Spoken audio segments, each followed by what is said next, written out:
This is my 80th version of One Good Thing.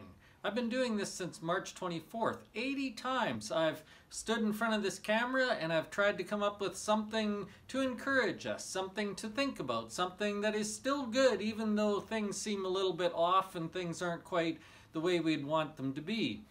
And as we go into a new week with more restrictions and another week of not doing what we want to do, I thought I was doing really well. I figured I was doing pretty good until I looked at the newspaper this past week.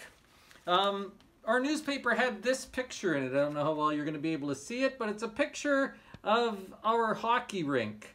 And it's empty. And the story's about how events have been canceled in Estevan, but when I looked at that picture, I was shocked at the feeling I had.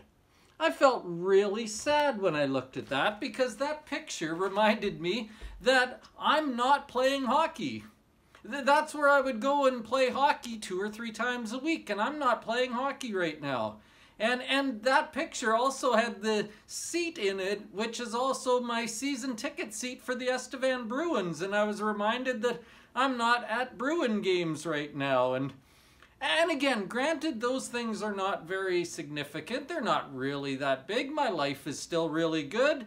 I don't really have anything to complain about. But here's the thing. I do miss those things.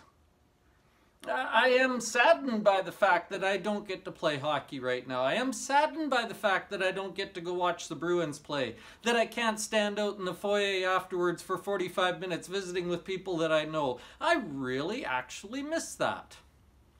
And so with this 80th episode of this little chat time we have, I just want to say this. That if you are feeling badly right now, if you're missing some things, that's okay.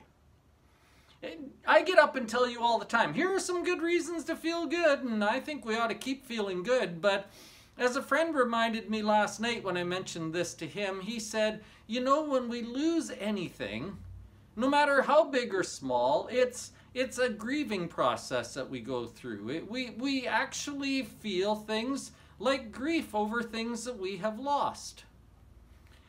And so that was actually good for me to be reminded that I don't always have to have a big smile on my face and say nothing's bothering me and pretend nothing's wrong. It's okay to be sad about some of the things we've lost. It's okay to be sad about some of the things that you're missing. It's okay to be sad about the fact that you don't get to hang out with your family right now. I'm sad about that.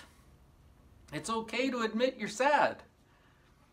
What's not okay is just to dwell there. What's not okay is just to wallow in that. What's not okay is to get stuck there. Because, in fact, there are lots of good things that are still going on. There are lots of things to still be thankful for, which I am. In fact, lots of times our best blessings are found in our hardest times, right? That's what the Bible tells us over and over again. Jesus' first sermon, in fact, the only sermon we really have that Jesus spoke, started off this way. Blessed are the poor in spirit, for theirs is the kingdom of heaven. Blessed are those who mourn, for they will be comforted. Blessed are the meek, for they will inherit the earth. Blessed are those who hunger and thirst for righteousness, because they will be filled. Blessed are the merciful, for they will be shown mercy.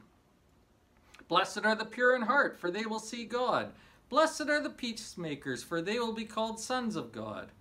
Blessed are those who are persecuted because of righteousness, for theirs is the kingdom of heaven. Not all those things are good, but Jesus says you can be blessed in those things.